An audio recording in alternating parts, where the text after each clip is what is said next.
then. So what's this term neurodivergence mean? What does that mean? Is that a city in Mexico? What Yeah, is that? so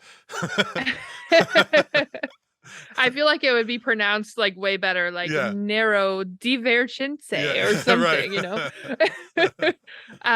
No, I hadn't heard the word myself either. I had heard, ADHD, and then when I was diagnosed with autism, I had heard stuff about that, but I'm not an expert on the topic. I think it kind of encompasses a lot of the differences that people have in their brains. So whether it's autism or ADHD or whatever, I feel like it's kind of an umbrella that a lot of us fit under. And it's kind of nice to have a name. Like whenever you get a diagnosis, sometimes it's like, oh, that makes so much sense, and you Mhm. think back to all the things that kind of match up and where you felt out of place. So, yeah, for me, my diagnoses were just kind of like a light bulb moment, and it kind of taught me to just be okay with who I am. Like it doesn't matter what they label you as, whether it's autistic or ADHD or the plethora of other alphabet diagnosis that you can get. It's just be okay being you and just do the thing regardless of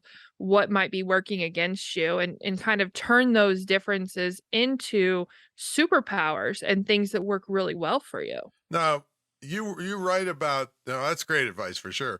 Now you write about working from home and homeschooling. So, did you find out that you were autistic because your kids were autistic? Is that how that worked? Yeah. Yes. Whenever I took my middle child in and they diagnosed him with autism, I was like, holy shit. Like, oh, that's what it is. So then I went through, talked to them about me and yeah, what we have, like how we act and how we think and all of that apparently falls under the autism umbrella. Well, and you homeschooled them, right? I did, off and on, and then my, youngest daughter, she was getting into trouble at school, so I yanked her home to get her on, a better track because there were, like, 30 kids in the classroom, so the teachers couldn't really keep up with all of the kids, and mine, she was being extra, so we brought her home to homeschool her, and now she's actually graduating 2 years early, so that's kinda cool. Oh, We kinda got, like, a cheat code there and I didn't have to have deal with I have all that. never met a homeschool kid that wasn't the greatest kid I ever saw. I don't have kids myself, but I, see a lot of them.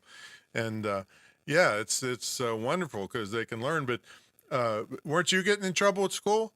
Oh, yeah. I Yeah, I yeah. So like definitely mommy, like daughter. There you go. Yeah. so but I can imagine that homeschooling session if both of you were bouncing off the walls and uh, but anyway, it worked, right? That's the whole thing about you. You say, hey, it doesn't really matter. I'm going to dive in and make it work. And that's what so many people lack nowadays. They're afraid to do stuff, and you're not. You're all hustle, no bullshit, right? That's your Yes. that's your moniker. Yes, it is. Now, it's been said that, and I quote, "I'm too much for people." Like, does that mean Yes. you're better for animals or for aliens? What does that mean exactly? Dogs seem to like me a lot more than humans do. Okay. Um, but I don't always say the right things. Like, even when we're talking about this topic of autism, I'm sure somebody out there is gonna be pissed off about how I described it, Oh, I have an and so autism expert as one of my students. Yeah, she's gonna flip out probably. Uh, Yeah, so it's like just the things that I say and the way that I say it, the way that I view the world is the way like those things come out of my mouth. So sometimes that's upsetting to people, sometimes it's surprising. And then the best part is when my people find me and I say like some crazy shit and they're like, "Oh, you're my person." And then, I know that I'm not too much for everyone, just certain people. well, yeah, and you do things, quote, the Sadie way, right? When'd you come up with that? Yes. I've been doing this for a long time. I've been blogging for 15 years, coaching for about 3 years, and everyone has, like, a framework and this and that, and it's all so special, and I was like, "I don't have a framework, I just do it my way." So I just started telling people, "This is just the Sadie way, like, try it and see if it works for you, see if you like it and enjoy it," and it goes against what most other, quote unquote gurus, coaches, etc.